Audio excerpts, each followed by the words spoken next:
The journal was his second heart, one she had made from paper and ink and thread. Elara had bound it herself, working by candlelight in the hours when the castle stirred to life, the hours after sunset, when the corridors filled with the whisper of footsteps that cast no shadows. The leather was a soft, unassuming brown that smelled of earth and time, so different from the opulent crimson and black that dominated every surface of the Vampire King's domain. Inside, the pages were not merely filled, but inhabited. They held the press of a blood rose, one of the rare night-blooming flowers from the eternal gardens, its petals thin as memory, its color a deep burgundy that had faded to dusty pink against the cream paper. She had found it on one of her solitary walks through the moonlit courtyards, and it had reminded her of him. Beautiful, dangerous, thriving in darkness. They held charcoal sketches of Theron's hands, the elegant, careful way he held a crystal glass of dark wine, the tension in his knuckles when he was deep in thought, reviewing reports from his generals. She had spent a week on the curve of his thumb alone, trying to capture both the strength and the strange gentleness she sometimes glimpsed when he thought no one was watching. There were words, too, whispered onto the page in a script that was as much a drawing as it was writing. They were the things that caught in her throat when she tried to speak them, the observations that felt too small for the grandeur of his immortal world, yet too large to keep inside her own mortal chest. Sometimes, when you stand at the window watching the night, your eyes hold the same shade of storm clouds before rain. I wonder if you see the same moon I do, or if immortality has changed even that. Today you laughed, truly laughed, at something Lord Cassian said. The sound was so unexpected, so genuinely warm, that everyone in the council chamber fell silent. I think we all forgot, for just a moment, that you are a king. You were just a man who found something funny. I wish I could make you laugh like that. You do not sleep. I have walked past your chambers at every hour of the night, and always there is light beneath your door, the sound of pages turning, or your voice dictating correspondence. Do you ever grow weary of consciousness? Is there no rest for you, even in darkness? My heart aches at the thought of your endless, wakeful nights. For 6 months, this journal had been her confidant, her mirror, her solace in the echoing, torchlit halls of the vampire court. She was a human woman, a curiosity Theron had brought back from a border village during a diplomatic mission. She had been offered as a gift, a peace offering from frightened mortals, and he had accepted her with the same distant courtesy he showed to all tributes. But then something had shifted. She had not cowered from him like the others. When he had asked her, in that first meeting, what she thought of his castle, she had looked around at the oppressive grandeur, the vaulted ceilings that swallowed light, the cold marble that never held warmth, and had answered honestly. "It's breathtaking," she had said, "but it feels like a place built to impress, not to live. I wonder if anyone here has ever felt truly at home." The council chamber had fallen deathly silent. No one spoke to the Vampire King with such frankness. But Theron had simply studied her for a long moment, his silver eyes unreadable, and then the corner of his mouth had lifted in something that was almost a smile. "An interesting observation," he had said. "You may stay." She loved him with a ferocity that felt like drowning, a breathless, terrifying plunge into something ancient and powerful and utterly beyond her understanding. He was kind in his way. He gave her gowns of silk and velvet in deep jewel tones that complemented her warm human coloring. He gave her a suite of rooms in the east wing with tall windows that overlooked the night gardens. He gave her books from his personal library, rare volumes, some in languages no longer spoken, and seemed pleased when she asked him questions about them. He touched her sometimes, a hand at her elbow to guide her through a doorway, fingers brushing her hair back from her face when she bent over a book. Each touch was careful, controlled, as if he were constantly aware of his own strength, of the danger he posed to her fragile mortality. The restraint in those gestures made her skin hum, made her heart race with a longing she barely understood. But he had never asked what was inside her. He saw the surface, the pleasing shape of her, the novelty of a human who was not terrified in his presence. He seemed to think that was the entirety of the gift. He did not know about the poetry she saw in the way moonlight caught on spiderwebs in the garden, or the way his own unconscious gestures revealed the man beneath the crown, or the desperate, aching tenderness she felt when she watched him stand alone on his balcony, eternal and isolated, while the world slept and he could not. The journal was her attempt to show him the rest. It was everything she was, the quiet observer, the dreamer who saw beauty in decay, the lonely girl who ached to be truly seen, truly known. The weight of it in her hands felt like the weight of her own soul, offered up for his keeping. The Blood Moon Ball was the apex of the Vampire Court's year. It was held on the night of the lunar eclipse, when the moon turned the color of fresh blood, and the ancient magic of the vampire bloodlines was at its strongest. For weeks, the castle had been alive with preparation. Ilara had watched servants hang garlands of night-blooming jasmine and black roses. She had seen the great ballroom transformed, lit by hundreds of candles in iron chandeliers, the flames casting dancing shadows across walls hung with tapestries depicting the great vampire houses. It was a night of terrible beauty and intricate, unspoken power plays. Noble houses gathered to reaffirm their allegiances, to display their strength, to remind the world that they were the apex predators, the immortal rulers of the night. Ilara had thought it the perfect moment. Theron would be in a celebratory mood, she reasoned. The formality of the occasion might even provide cover for the intimacy of her gift. If she gave it to him publicly, perhaps he would be more likely to receive it graciously, to see it as the offering of devotion it was meant to be. She had dressed with care, choosing a gown of deep emerald silk that brought out the warmth in her skin, made her look vibrant and alive among the pale, perfect immortals. Her hands shook as she laced the bodice. Her heart was a frantic drum against her ribs. The journal felt impossibly heavy in her hands as she descended the grand staircase into the ballroom. The space was filled with vampires, ancient beings in exquisite dress, their movements too graceful to be entirely human, their laughter too sharp, their beauty too perfect. They turned to look at her as she entered, and she felt the weight of their collective gaze. The mortal, the pet, the curiosity. She found Theron near the arched windows that overlooked the blood-red moon. He stood with Lord Cassian and Lady Seraphine, his most trusted advisors, but even among them he seemed solitary, a dark star around which others orbited. He wore black, as always, but tonight his formal attire was embroidered with silver thread that caught the candlelight. His dark hair was pulled back from his face, revealing the sharp, aristocratic lines of his features. His eyes, pale silver, like moonlight on water, were scanning the crowd with the assessing gaze of a ruler who never truly rests. When he saw her approaching, something shifted in his expression. His posture softened, almost imperceptibly. His lips curved in what might have been genuine pleasure.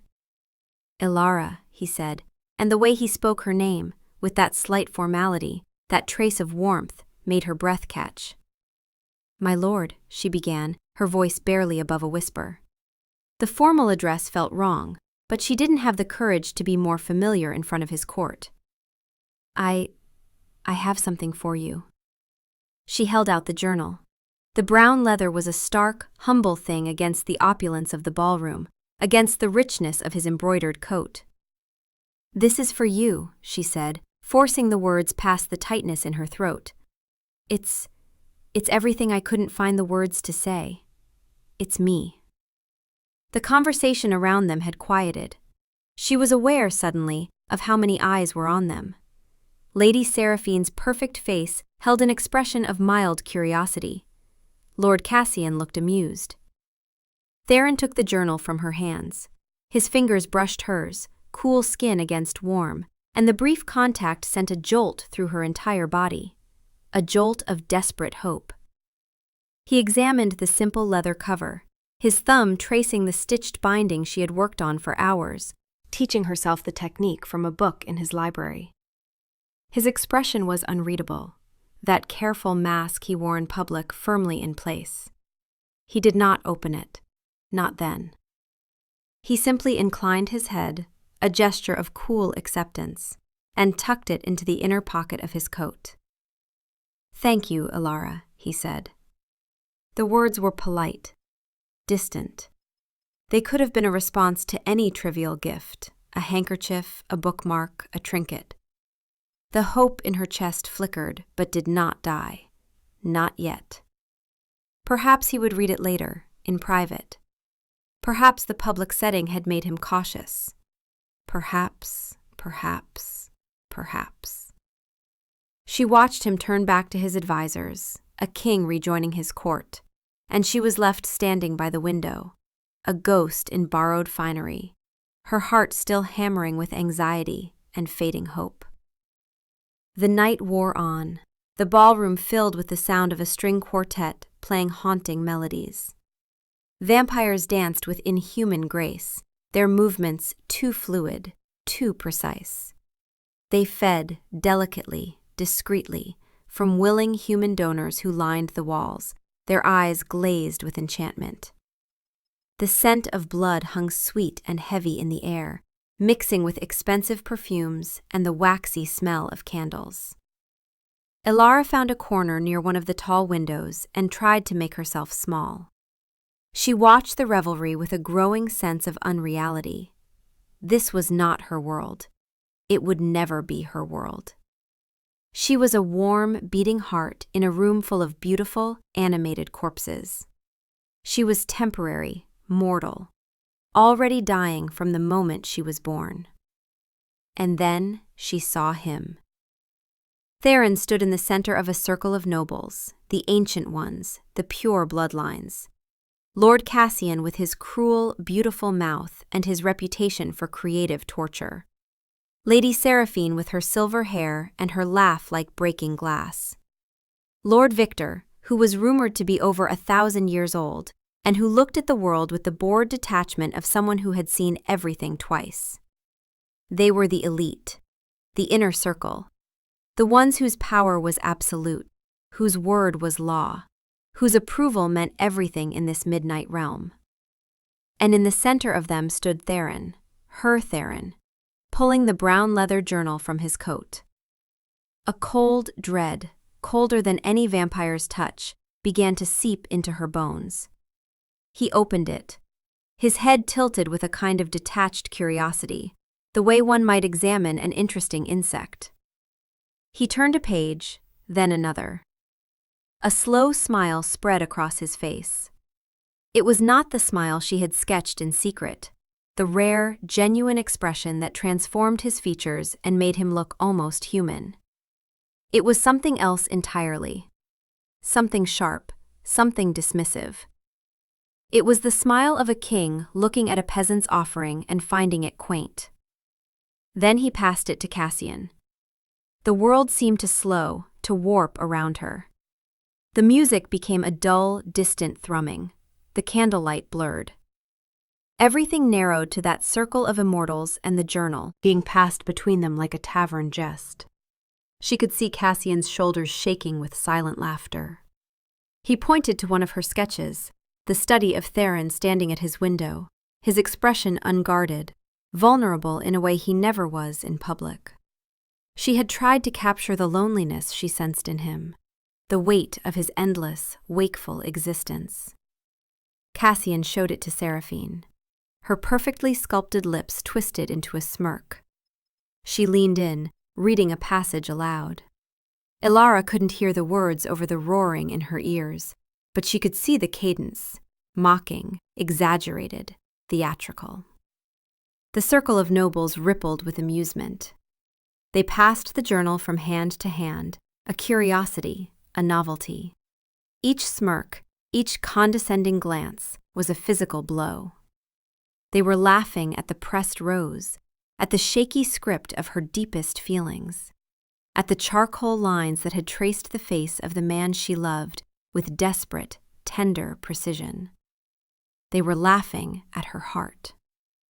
Victor said something, his ancient face creasing with amusement, and the entire group erupted in genuine laughter. The kind of careless, cruel laughter that comes easily to those who have never known vulnerability, who have never risked their heart only to have it crushed. And Theron stood there, watching them. That faint, indulgent smile still played at his lips.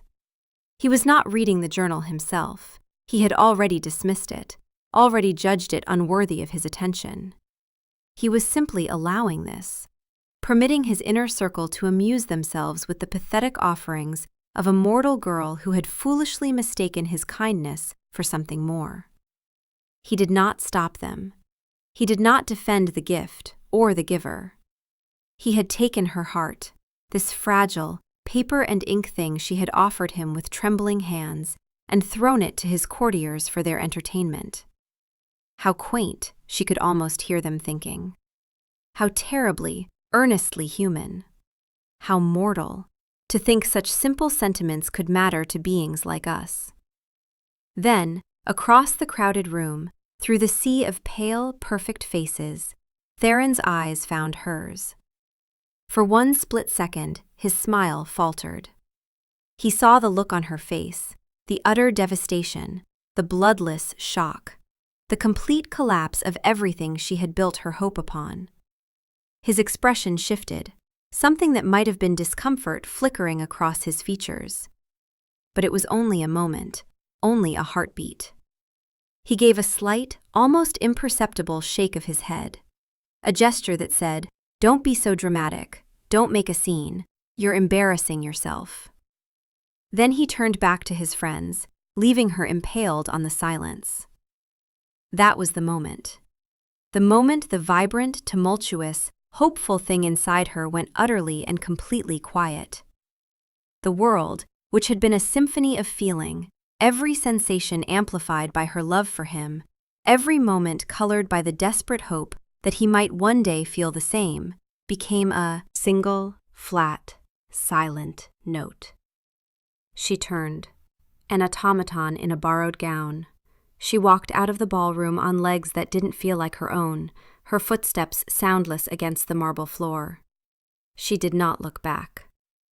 She heard their laughter follow her into the corridor, echoing off the vaulted ceilings, chasing her through the cold, empty halls. The quietness was a physical presence in the months that followed. It settled in her chest like a stone, heavy and cold. The world, once a riot of color and sensation that she had eagerly captured in her journal, now seemed rendered in shades of gray. The silk gowns Theron had given her felt like burial shrouds against her skin. The food, rich meats and exotic fruits brought from distant lands, tasted of ash and dust. She moved through the castle's grand halls, a wraith haunting the edges of its vibrant nightlife. She did her duties, what few she had, with a placid obedience that was mistaken for contentment. She attended dinners when summoned. She sat quietly in the corner during council meetings, a decorative presence. She smiled when smiled at, a mechanical upward turn of her lips that never reached her eyes. The fire that had animated her, the passionate curiosity that had drawn Theron to her in the first place, that spark of defiant life in his realm of beautiful death, was gone. It had been laughed out of existence on the floor of the ballroom. Theron seemed to notice the change only peripherally. He would comment on her silence, but with a casual air, as if it were a new mood she was trying on, a phase that would pass. "You are contemplative tonight, little dove," he might say, his cool fingers trailing down her arm as they stood together watching the moon rise over the gardens. The touch that once sent shivers of delight through her now registered as merely temperature, cold against warm, predator against prey. She would offer a non-committal hum in response. He saw her lack of chatter not as a symptom of a mortal wound, but as a newfound, pleasing tranquility. She was less demanding, less effusive, less needy of his attention and reassurance, more like the decorative objects that filled his rooms, beautiful and silent and still. Ornamental. He had, in his own careless way, perfected her. He had sanded down her inconvenient, emotional human edges until she was smooth and unobtrusive and exactly what a vampire's pet should be. She stopped drawing. Her charcoal sticks lay untouched in their wooden box. The sketchbook he had given her, fine, expensive paper bound in tooled leather, remained pristine, its pages blank. The thought of putting line to paper, of trying to capture the essence of a thing, felt like a betrayal of the silence. To create was to feel, and feeling was a country from which she had been exiled. To observe with an artist's eye was to care, and caring had nearly destroyed her. Her hands, once so restless and expressive, always reaching for a pencil, always tracing invisible patterns in the air as she thought, now lay quiet in her lap. She spent long hours staring out of her window at the eternal night gardens, where flowers bloomed in defiance of the sun and never wilted. There was no natural cycle here, no sunrise to mark the beginning of a day, no sunset to signal rest, no spring to promise renewal, no autumn to strip things down to their honest bones. It was all stasis, beautiful, perfect, unchanging stasis. She felt a kinship with it now. She, too, was a perfect, static thing, frozen in the moment of her breaking. Her journal was gone. She never saw it again. She imagined it tossed aside in some forgotten corner of the castle, or perhaps even burned in one of the great fireplaces for a moment's warmth. The thought did not bring a fresh wave of pain.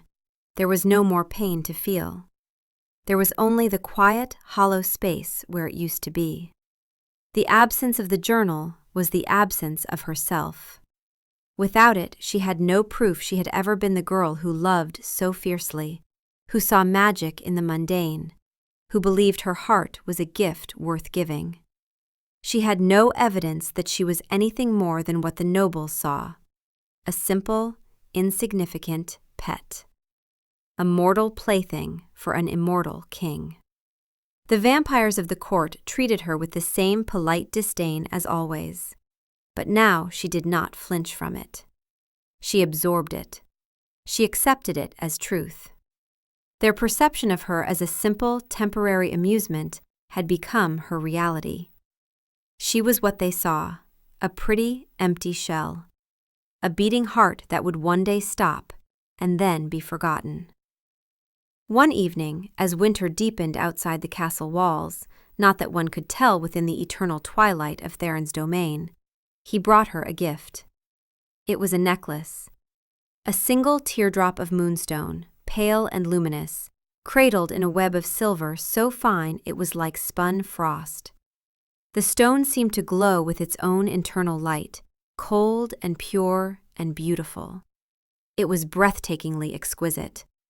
Worth more than the entire village she'd grown up in, worth more than her life, probably, in the calculations of immortal beings.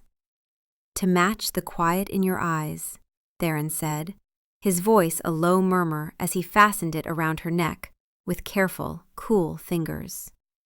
The cold of the stone against her collarbone was a shock, a tiny spark of sensation in the vast emptiness. She felt the weight of it pulling down, a beautiful anchor. He thought he was complimenting her. He was praising the very wound he had inflicted. He saw her silence not as a scar, but as an ornament, as an improvement, as evidence that she had finally learned her place, had finally understood that her mortal feelings were too small, too brief, too insignificant to burden him with.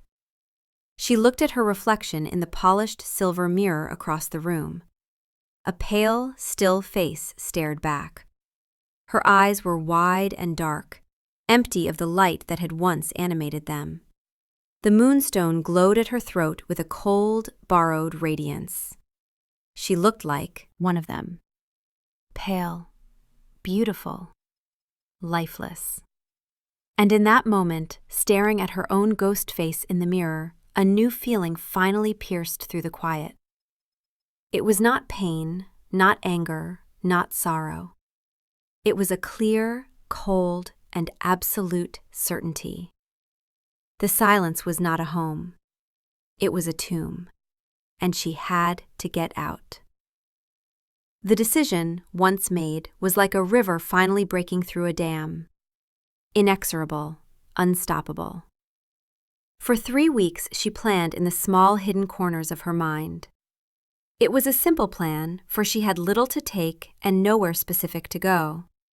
Only away, only out, only back to the world of sun and seasons and mortality. She gathered the few things that were truly hers, possessions from before Theron, before the castle, before everything changed. A woolen cloak from her human life, rough and warm and smelling faintly of the sheep it had come from. A pair of sturdy boots she had insisted on keeping, much to the amusement of the castle servants who couldn't fathom why she'd want such common footwear when she had slippers of silk and velvet. A small leather pouch she had slowly filled with coins over the months. Not the grand currency of vampire nobility, but simple copper and silver pieces from the human servants, carefully saved. She did not write a note. The silence she was leaving behind was message enough. She chose the hour just before dawn, the most dangerous time, when Theron and his court would be at their most vigilant, retreating from the coming sun. But also the time when the human servants were rising, when there was movement in the halls, when one more person walking with purpose might not be noticed. The sky outside would be just beginning to lighten, the deadly sun still below the horizon, but approaching. The vampires would be securing their chambers, drawing their heavy curtains, ensuring no crack of killing light could penetrate their sanctuaries. In that liminal moment between night and day, between the vampire world and the human one, she would slip away. She dressed in her own clothes, the ones she had arrived in, now carefully mended and pressed. The rough wool, the simple cotton. She wrapped the cloak around her shoulders. She took nothing that Theron had given her. No silks, no jewels, no beautiful tokens of his careless affection. Except the moonstone necklace. She kept that, though she couldn't say why. Perhaps as a reminder, perhaps as penance. Perhaps because even now, even knowing what she knew, some small, stubborn part of her could not quite let go. She moved without a sound through the marble corridors that had become her prison. Her heart, which had been so still for so long, began to beat again. A slow, heavy thud of fear and resolve. Each step was a severing, a cutting of the invisible threads that had bound her to this place, to him. She reached the grand entrance, the massive oak doors reinforced with iron and silver. They were always guarded, but at this hour the guards were young vampires, newer too, immortality. And they were focused on the eastern horizon, watching for the first threat of dawn. She approached with her head down, her posture submissive, the perfect image of a compliant pet running an early errand. They barely glanced at her. She pushed open the smaller side door, the one used by servants, and stepped into the courtyard. The air hit her like a slap, cold, clean, alive.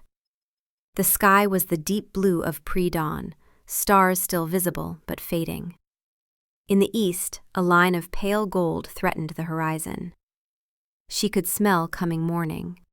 She could feel it in the shift of the air, the stirring of birds in distant trees. Freedom was a breath away, sharp and cold in her lungs. And then a voice cut through the silence. Ilara. She froze. Every muscle locked. Her heart stuttered, then raced. Theron was leaning against one of the courtyard pillars, half in shadow. He was not dressed in his royal finery, but in a simple black shirt and dark trousers. His silver hair hung loose around his shoulders. He looked younger like this, less formidable. For a terrifying moment, the old love stirred in its grave. He held no weapon. He made no move to stop her. He simply watched her, his pale eyes unreadable in the dim light. "You are leaving," he stated. Not a question. The fear receded, pushed back by something stronger, the same cold clarity she'd felt looking at her reflection in the mirror. The silence within her finally broke, not with a roar, but with a quiet, steady voice she barely recognized as her own.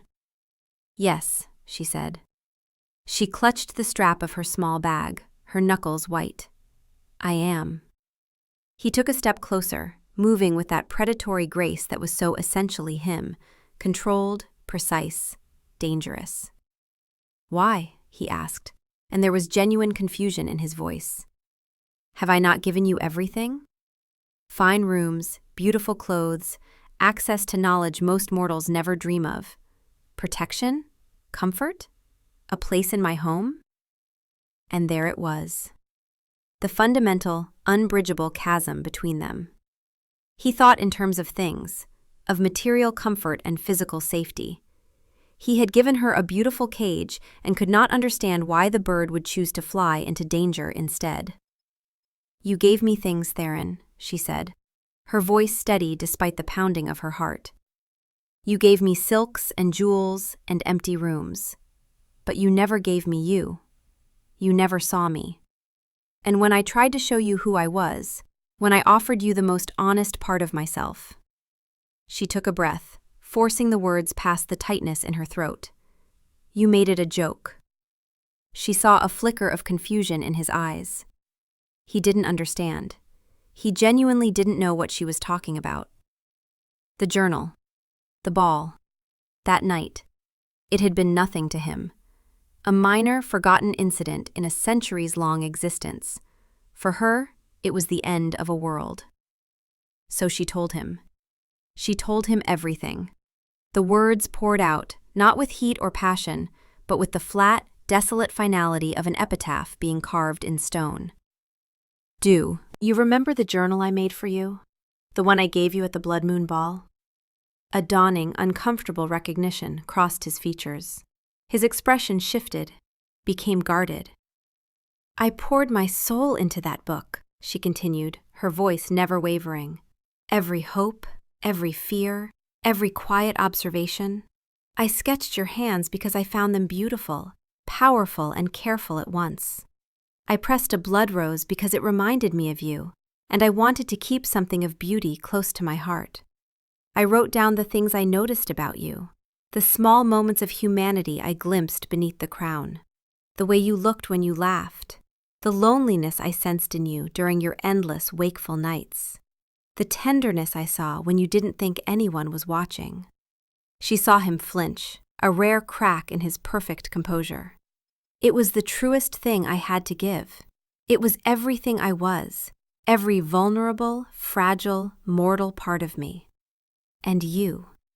Her voice threatened to break, but she steadied it. "You gave it to Cassian and Seraphine for a laugh. You stood there and watched them mock the most vulnerable part of me. You let them turn my heart into entertainment. You made my love a joke." "It was," he started, his voice rough. "It was not meant to." "No," she cut him off, the words sharp. Don't tell me it wasn't meant to hurt me. Intent doesn't erase impact. You were careless, and they were cruel, and you allowed it. That night you taught me that my love was worthless. You taught me that my soul was quaint. You took everything I was and made me feel small, and foolish, and pathetic for ever believing that a mortal's feelings could matter to an immortal king." She looked him straight in the eye, this being she had loved to the point of her own erasure. "I have been small ever since. I have been silent and empty, and I cannot live like this anymore. I would rather die in the sun, in the world I was born for, than survive forever in a palace that feels like a tomb." The eastern sky was lightening. In minutes, the sun would crest the horizon. She could see the awareness of it in his eyes, the ancient instinct to retreat to safety. But he didn't move. "If you ever cared for me," she whispered, the words hanging in the cold air between them, "even a little, even for a moment, let me go." He stood there for a long moment, the silence stretching between them. She saw a war in his eyes, pride fighting against something else, something she couldn't name.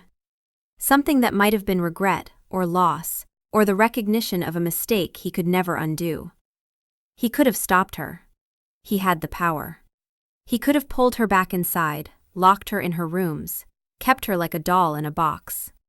He had the strength, the authority, the immortal patience to outlast any resistance. But he did not move. He looked at her, truly looked at her, perhaps for the first time since that night at the ball. He saw not the quiet, placid creature she had become, but the ghost of the vibrant woman she had been. The girl who had looked at his castle and seen loneliness instead of grandeur, who had sketched his hands with reverent precision, who had loved him with a ferocity that terrified her. And he saw the steely resolve of the stranger she was now. A woman who had been broken and had, in that breaking, found something he could no longer touch. With a slow, deliberate movement that seemed to cost him more than she could know, he stepped aside. He cleared the path to the gate. The sky was turning pink at the edges. He did not speak again. Elara walked past him, her eyes fixed on the lightening horizon. She did not look back. She pushed open the heavy gate and stepped out of his world into the cold, clean air of her own. Behind her, as the first golden ray of sunlight touched the castle walls, she heard the heavy doors slam shut.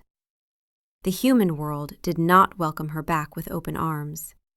It received her with the indifferent damp of an autumn morning. The air was thick with the smell of wet earth and distant wood smoke, a stark contrast to the sterile, cold atmosphere of the vampire castle. Here, things decayed. Leaves turned brittle and brown, wood rotted, flowers bloomed and died and bloomed again. Time moved forward with a relentless, visible rhythm. It was messy and imperfect and temporal, and for the first few weeks, it was terrifying. She found a small room to let above a bakery in a town 2 days' walk from the castle. The scent of fresh bread was a constant, grounding presence. Yeast and flour and sugar, the smell of ordinary human life. The coins from the vampire court did not last long. Human currency had little value in a realm where gold was decorative, not practical. She soon learned the sharp, biting reality of being cold and hungry, and truly, vulnerably mortal.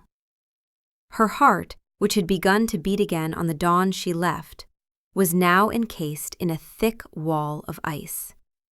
She had escaped the tomb, but she carried the chill of it with her, wrapped around her like a second skin. She spoke to people only when necessary, to the baker for a day-old loaf, to her landlord about the rent. She kept her eyes down, her shoulders hunched, a closed, quiet comma of a person in the bustling sentence of the city.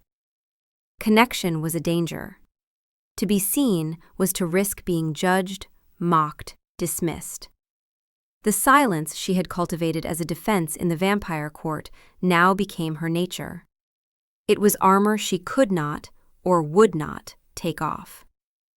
She found work mending clothes for a tailor, an elderly man who asked few questions and paid fairly for nimble fingers and careful stitches.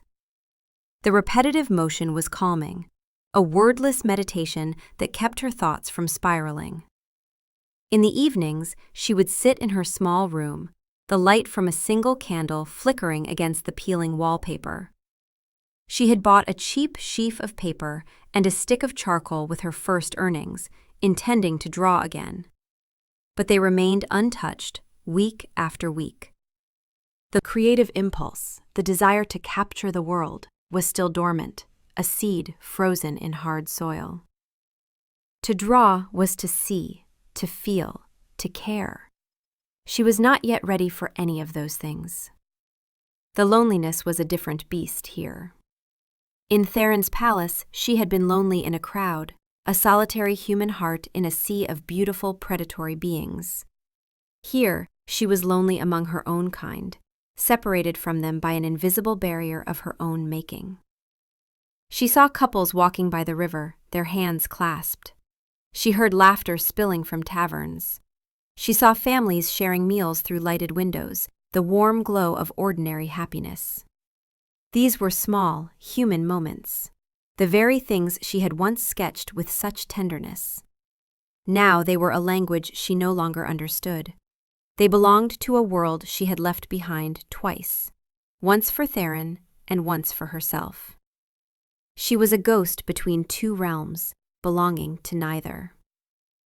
One rainy Tuesday, the tailor sent her on an errand to a bookshop on the other side of town to pick up a special order of imported fabric samples stored there for safekeeping. The bell above the door chimed a welcome, a small, cheerful sound in the gray afternoon. The shop was a labyrinth of towering shelves, the air thick with the beloved scent of old paper, leather, and brewing tea.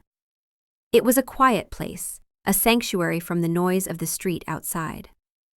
Elara found the owner behind a counter cluttered with stacks of books, a teapot, and several half-empty cups, suggesting he often forgot to finish his tea before making a new pot.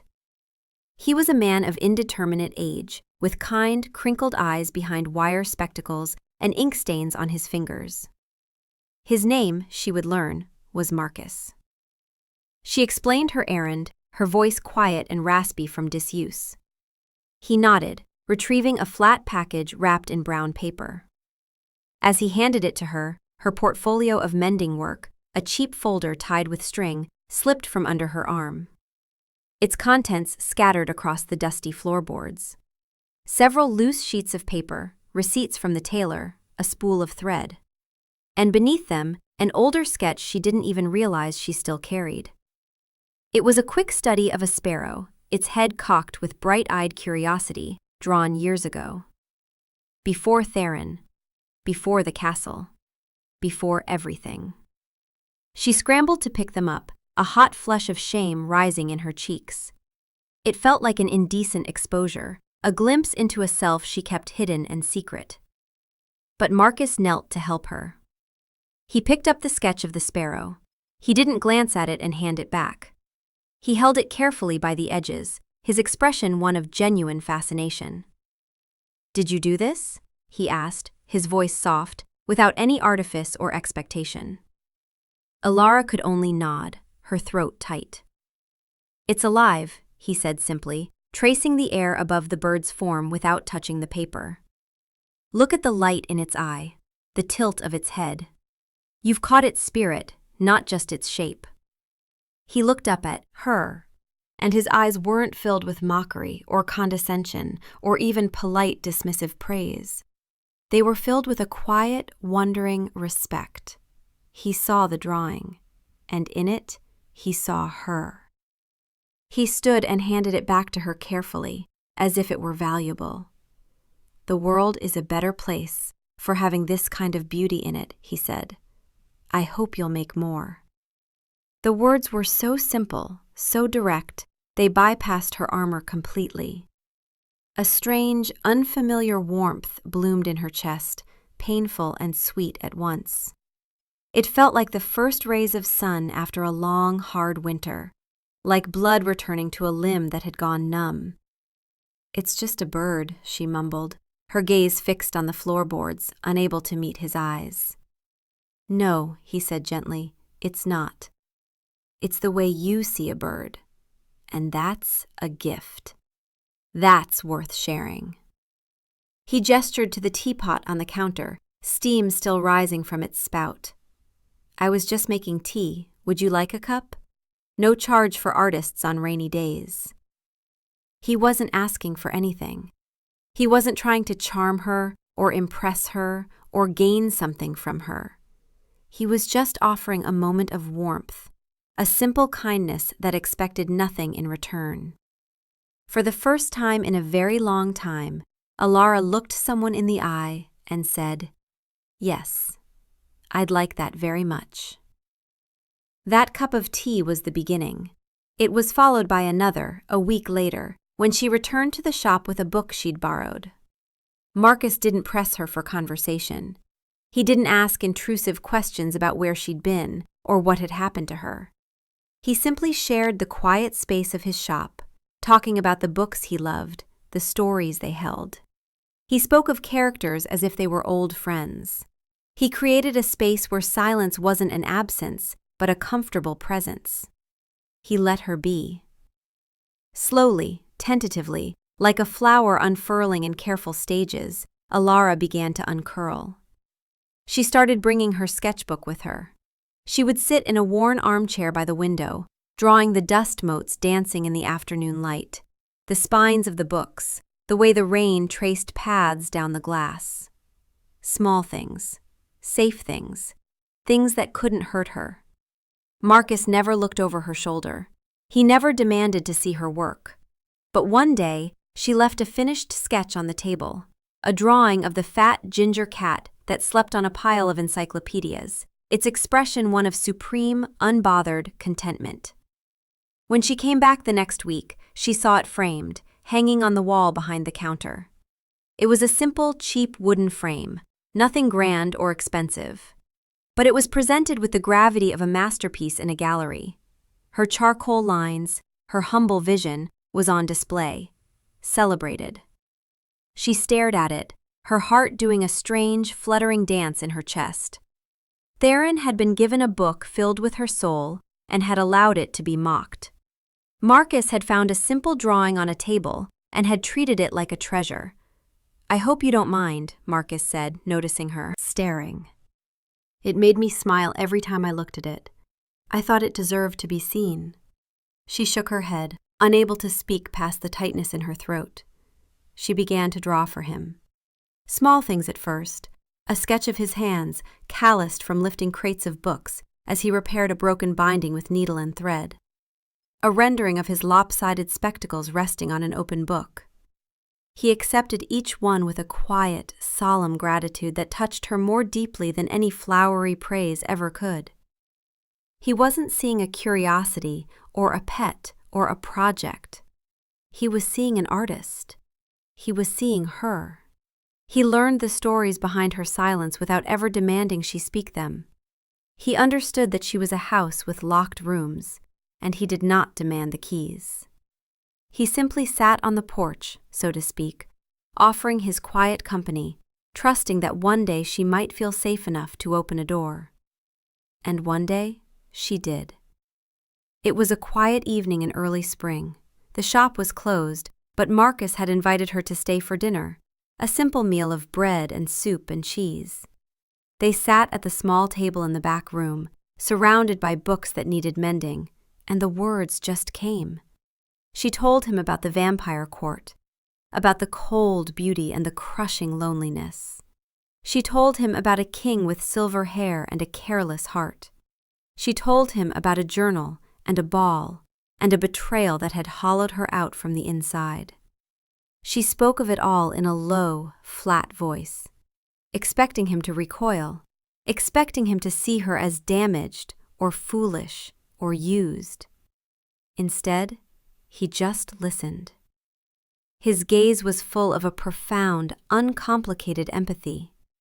When she finished, there was a long silence, filled only by the ticking of a grandfather clock in the corner. Then he reached across the table and gently covered her hand with his. His hand was warm, solid, human, alive. "He didn't deserve your art," Marcus said, his voice thick with emotion. "He didn't deserve your heart. What he called worthless, some of us would call that priceless."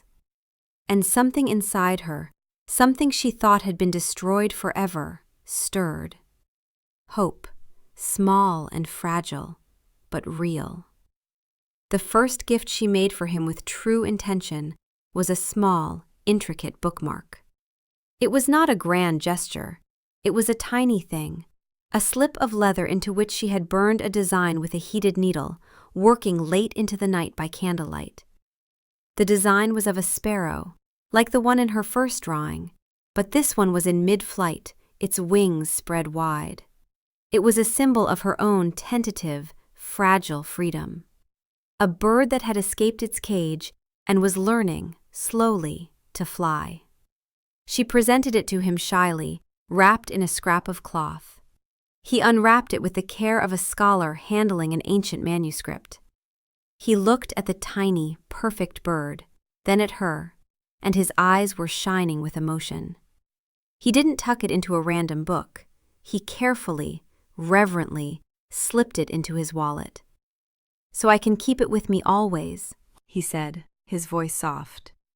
And she knew that he would. Years later, she would catch glimpses of it, the leather softened with age, but the sparrow still flying, every time he opened his wallet to pay for their groceries or a ticket to a play. It was there, always, carried close to his heart. Love, she was learning, wasn't a grand, terrifying opera of passion and possession. It was a quiet conversation. It was a shared cup of tea. It was a safe space to create. It was the steady, unwavering belief in the value of another person's soul. It was not supposed to make you smaller. It was supposed to give you the courage to fly. Years passed, measured not in the changeless nights of the vampire realm, but in the gentle, cyclical rhythm of human life. Spring bloomed into summer, autumn stripped the trees bare, winter covered the world in snow, and spring came again, faithful as breath. Alara's world, once contracted to the size of a single, silent room, expanded. She and Marcus married in a small ceremony in the bookshop, surrounded by the quiet, steadfast company of stories. They exchanged vows in the golden light of a summer afternoon, and when Marcus slipped a simple silver band on her finger, she felt the weight of it, not as a chain, but as an anchor, a promise, a choice freely made. They lived in the apartment above the shop, a space that was soon filled with the scent of her paints, the clutter of his books, and the sound of her laughter, a sound she had once thought lost to her forever. She became known in the city. Her art, once a secret whispered thing, was now her life. She illustrated children's books, her drawings full of the wonder she had rediscovered in the world, the magic in a dewdrop, the story in a weathered face, the courage in a small bird facing a wide sky. She painted portraits that captured not just the likeness of a person, but the light and shadow of their inner landscape. People said her work had a unique quality, a profound empathy, a way of seeing the beauty in the small, the overlooked, the fragile. She knew it was because she had once been all of those things. Her love with Marcus was a garden they tended together. It was not a thing of dramatic pronouncements or fiery passion. It was built of small, daily acts of seeing. He would bring her a cup of tea when she was lost in her work, his presence a silent anchor. She would read to him in the evenings, her voice giving life to the characters he loved. He hung every one of her preliminary sketches, every flawed attempt, on the walls of their home, calling them a map of her beautiful mind. He had not tried to fix her broken pieces. He had simply held them with reverence until she was ready to put them together herself. With him, she was not a curiosity, not an ornament, not a project to perfect. She was a universe, and he was her most devoted astronomer. She rarely thought of Theron. He belonged to another life, a story read in a book long ago. The pain had faded, leaving behind not a scar, but a kind of fine, strong webbing, a resilience she had not known she possessed. The memory of the vampire court was like a dream upon waking, vivid in its details of candlelight and cold marble, but emotionally distant, its power to wound long since dissipated. She was whole, more than whole. She was larger than she had ever been, her life filled with a richness and warmth she had never imagined possible. Love, she had learned, was not a force that diminished. It was a space that allowed for infinite growth. Back in the ageless realm of eternal night, time had also passed, though it left fewer marks. Theron's castle was as perfect and cold as ever. The moon rose and set in its endless cycle. The seasons changed beyond his walls, but within, all was preserved in timeless stasis. He had taken other companions over the years, humans, and even other vampires. Beautiful creatures who shimmered and pleased and never, ever offered him a book filled with their soul. He had sought the quietness he'd found in Alara, but discovered that their silence was one of emptiness, not of depth. They were mirrors, reflecting his own grandeur back at him, showing him only what he already knew of himself. None of them had her fire, the passionate, curious spirit he had so carelessly extinguished. He found himself, in quiet moments, staring at the eastern gate, the one through which she had left, walking toward a dawn that would have killed him. A strange, hollow ache settled in his chest, right where a heart used to beat centuries ago. He refused to name it. He told himself it was wounded pride, nothing more. It was easier than admitting it was loss. One day, while directing servants to clear out a long-neglected antechamber in the oldest wing of the castle, a young vampire attendant found something tucked away on a dusty shelf behind a tapestry. It was a small, unassuming book bound in brown leather. Thinking it was refuse, the servant was about to toss it onto the pile for burning, when Theron, passing by, caught a glimpse of it. A flicker of memory, sharp and unpleasant, pierced through the fog of years. He stopped the servant with a raised hand. "I will take that," he said, his voice colder than he intended.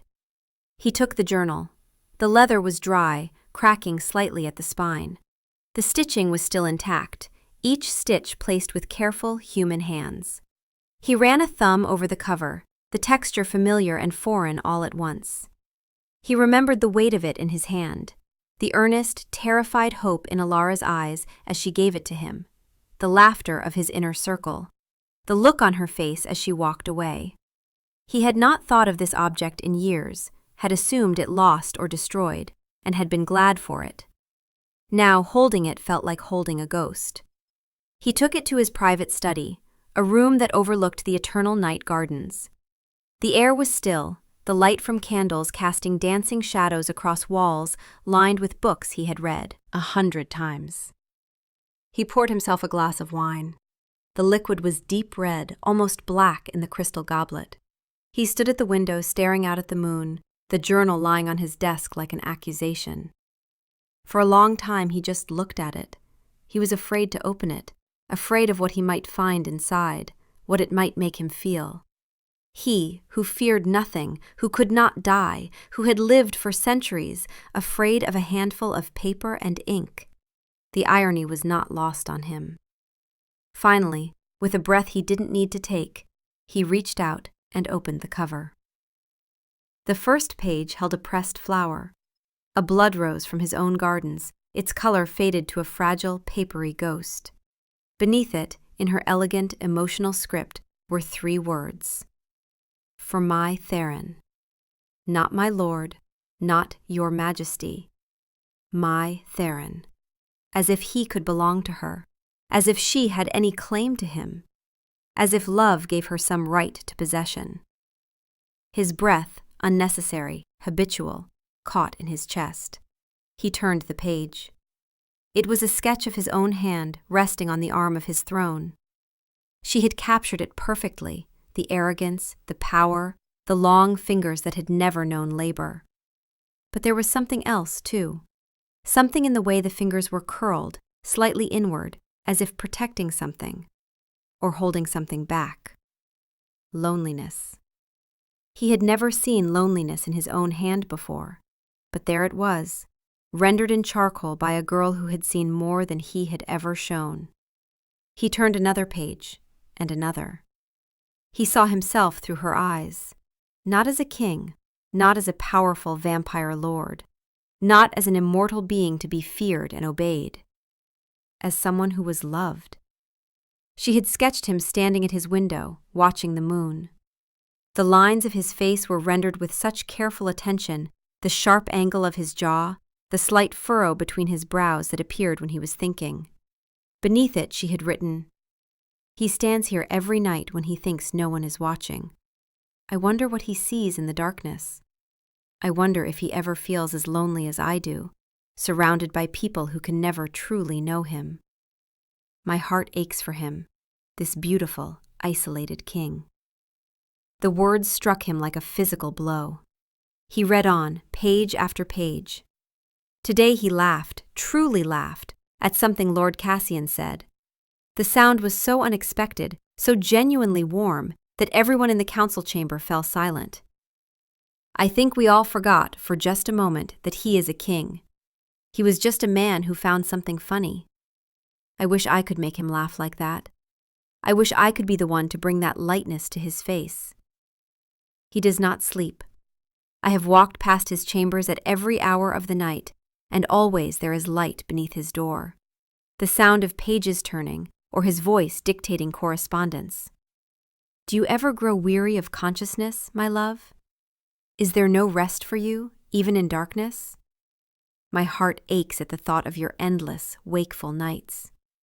If I could, I would share them with you, if you would let me.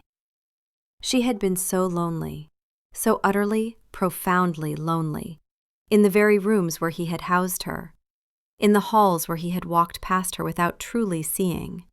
He had surrounded her with comfort and luxury, and all she had wanted was him. He came to a drawing of a small brown bird perched on her windowsill.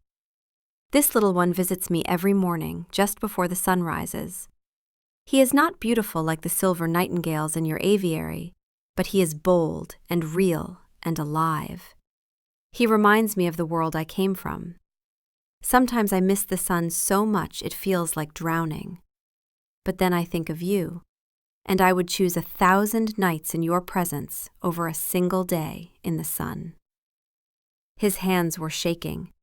He, who had not trembled in battle or in the face of death, was shaking.